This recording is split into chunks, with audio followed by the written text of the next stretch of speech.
Hello guys, welcome to Techavro channel. Hope you're doing well.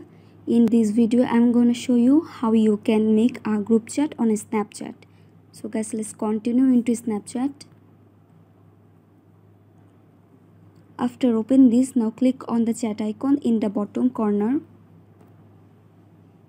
To start a group chat, tap the chat icon at the bottom of the chat screen.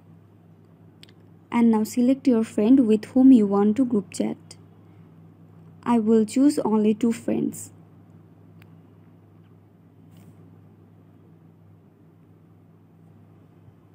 Now change the name by clicking on the pencil icon.